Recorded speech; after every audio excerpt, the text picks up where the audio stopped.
Federal Appeals Court has ruled that the significant tariffs implemented by the Orange Gangster Fascists are illegal, stating he overstepped his authority. The Orange buffoons' inflationary tariffs costing Americans, as well as international consumers and industries, billions of dollars daily. However, in a split 4-7 decision, the judges have ruled the tariffs are illegal, but allowed Trump's Let's Kill America policies to remain in effect for another 6 weeks. This 7-4 ruling sets up a high-stake legal confrontation that is almost certainly to be decided by the US Supreme Court, with major consequences for Trump's disaster administration and the global economy. Like you started by saying it's a blow to the President Trump. The way I really think of it is it's a win for the Constitution. And it's always, a very serious, sober thing when you challenge presidential action and something you have to do really carefully. But when we looked at this, and I'm privileged to represent a number of small businesses, we looked at it and said, look, this just is way beyond the constitutional pale. And that's what the 7 judges today said on our nation's second highest court. They looked at it and said, the president under our Constitution is given no power to impose tariffs. Our founders expressly gave that to the Congress in Article 1, Section 8. And President Trump himself recognized that last time when he was president. He went and asked Congress for the authority to tariff, and they said no. So President Trump this time around just did it on his own. And what we said is you can't do that under the laws and Constitution of the United States. And that's what I'm glad to see the court reaffirm today. Yeah, I thought this is an interesting phrasing. This is the federal circuit, which is an interesting and unique appellate circuit that deals with certain jurisdictions, including international trade. They talk about the 5 executive orders that impose tariffs of, and they say, unlimited duration on nearly all goods from nearly every country in the world. Which I thought was, when you put it like that, you think to yourself, yeah, that does seem like a pretty broad claim of executive authority.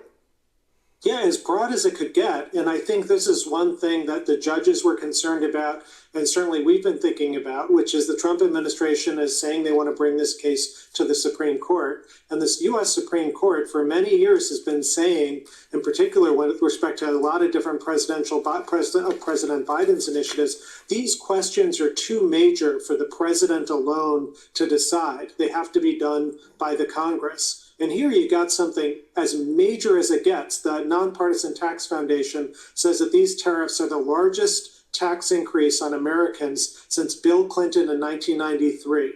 And yet Congress had nothing to do with them. It's just President Trump and the stroke of his pen. And that just can't be the right way to run a constitutional system. It's been interesting to cover this as we have, because so much is focused on the concrete effects. I mean, right now, if you're buying coffee, for instance, you notice that coffee's gotten very expensive. We don't grow a lot of coffee in the U.S. There's a little bit in Hawaii, but we import a huge amount of coffee. That coffee is being tariffed. So there's all sorts of effects, but the discourse didn't really talk about the legal foundation. The argument that they're making is that there's a 1974 act that allows them to declare an emergency under which they can impose these tariffs. But what's interesting about that act is it doesn't use the word tariff at all. It's entirely about sanctions on essentially countries that we have some geopolitical adversarial relationship with, right? You're exactly right, Chris. You're doing excellent lawyering. I suspect it's in part due to your spouse, who's an amazing lawyer in her own right. But that's exactly right. The government is saying, in this case, the Trump administration is saying that in 1977, Congress passed a law that gave the president emergency economic powers. And the court today said, yeah, that's true. There's only one problem with that. That 1977 law says nothing whatsoever about tariffs. No president in the 50 years since that law was passed thought it had to do with tariffs. And as I said a moment ago, even Donald Trump didn't think it had to do with tariffs, because the first time around when he was president, he went to Congress to try and get the tariff authority that he's now asserting. And Congress said no. And I suspect, he's worried Congress would say no if he asks again for all the reasons that you were explaining earlier. Even though the court has officially declared those tariffs are illegal, However, they are permitting for the tariffs to stay in place until October the 14th. It should have been ruled illegal and to be paused immediately instead of putting out a ruling that doesn't change us anything. It's like telling a bank robber, "You are hereby found guilty to have robbed the bank, but you do not have to go to jail, and you don't have to give the money back that you stole for at least another 6 weeks." Guys, what the fuck? Is this for real? Knowing the fascists' mobsters' MO, it seems almost inevitable that this case will ultimately land before the highest court in the land, the US Supreme Court, with the best Republican judges money can buy. The reasoning is that the window will give the Trump administration the necessary time to file an appeal to the Supreme Court. In the meantime, of course, the court's decisions to grant this extension until mid-October means those tariffs, despite being ruled illegally, could remain in effect for a very long time. Why? Well, in my opinion, it is almost certain that the supermajority of the Trump-beholden Supreme Court will slow walk the process and potentially delay a final ruling until after the 2026 midterm elections. Remember how they scandalously handled criminal Trump's immunity case?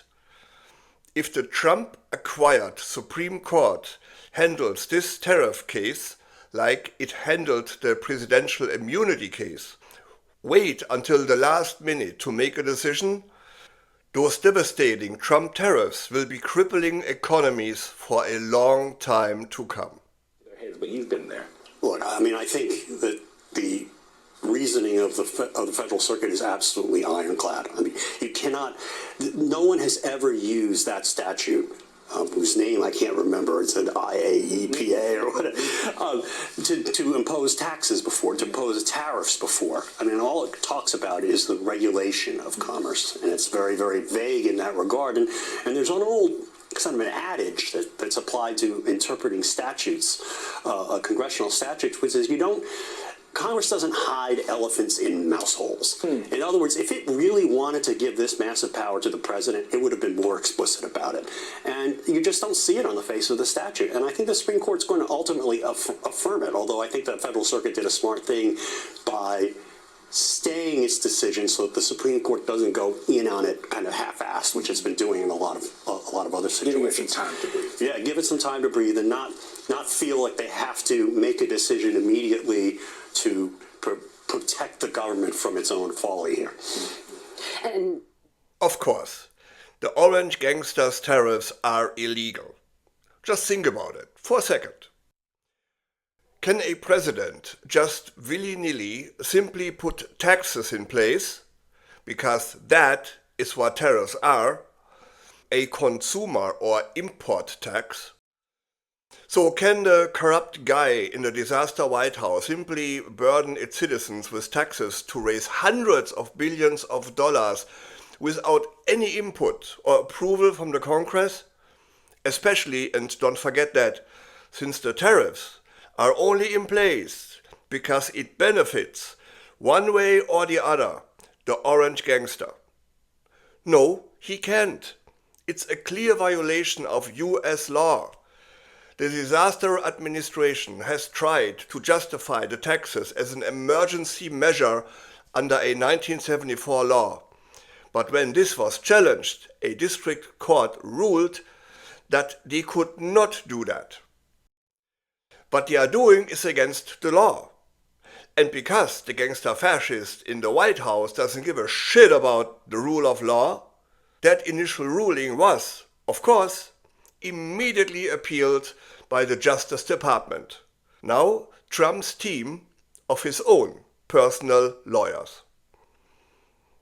But of course, there are people that argue, just wait till the next presidential election and Trump will be gone.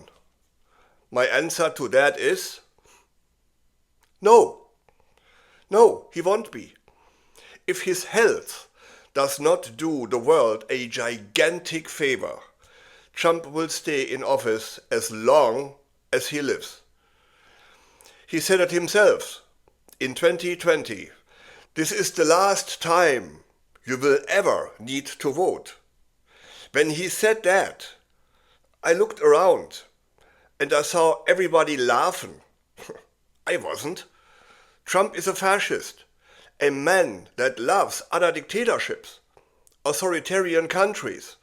Just look to Russia, North Korea, China, and his favorite, the Saudi Arabia. They have either no elections or elections with a predetermined outcome. Trump can't leave office. He knows that. He just can't, because if he would leave, the very next day he would be indicted. Do you think he would already have Trump 2028 or Trump 48 merch that he shows off regularly to visiting dignitaries? To people that then look at this shit and kind of laugh in embarrassment? The reality is, if you have the means and no scruple, you can buy everything, even the United States of America. But we must be honest here. Trump, as diabolic as he is, kicking people off Social Security, preventing others from getting the health care they need, arresting people without due cause, no due process and mass deportation, concentration camps separating children from their parents to make them disappear in anonymity. He would not be in office without Putin's help. And Trump would not be able to turn the United States of America into an authoritarian country, as he did, if the United States would not be deeply corrupt, where big money and corruption of the likes of Zuckerberg and Bezos and every Republican in government empowers Trump for transactional benefit. And because of that, it is so darn important that we have people like our Canadian Prime Minister Mark Carney, the President of Mexico, Claudia Sheinbaum, European leaders like the German Chancellor Friedrich Merz and French President Emmanuel Macron, and many others. Educated, smart, and clear-minded people that have the best for their country and citizens in mind. People that are motivated by the greater good and not by their own goddamn greed. So guys, that being said, I would love to remind you to boost your motivation, to do everything you can to support Mark Carney in his fight against the gangster fascist and his criminal regime. We everyday Canadians can do a lot. Our resistance has inflicted already major pain to Trump's America. Our Baba, buy anything but American, and don't cross the border, if not really and absolutely necessary, is very, very successful. I have a couple of videos to that subject. The links will show up at the end of this video and are also in the description below. I also would like to motivate you to watch other Canadian YouTube channels like Klaus Kellerman and Gard Delief, and most important Charlie Angus of Midas Canada, for ongoing information and to support our Canadian resistance. So please let me know in the comments below what it is you can do to fight the current American fascist regime. I read every thought and story you share.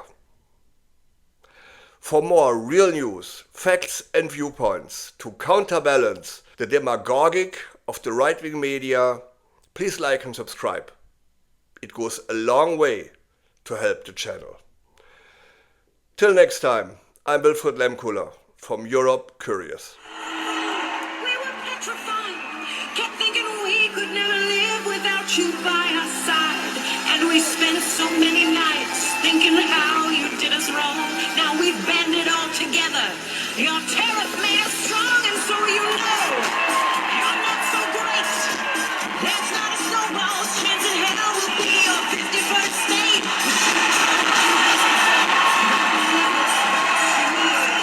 We really need our resources for more than we need you, so now just go. Walk out the door. We do not need you. You're not welcome anymore. Weren't you the one who instigated these trade fights? You'll soon grow to regret it when we turn off your lights in the dark. We will survive. As long as we can think and work, we know we'll stay alive. We have all we really need. We can live without your greed. We will survive. We will survive. There's been a change. It's time anew. We're not that fledgling little country stealing all of you. We are now a nation proud that is happy to be free. You didn't realize you gave us our own identity, so now just go. We will survive. As long as we can think and work, we know we'll stay alive. Yeah, but all we really need, we can live without your greed. We will survive. We will survive. We will survive. 51st state, my fucking ass. Go on, Canada.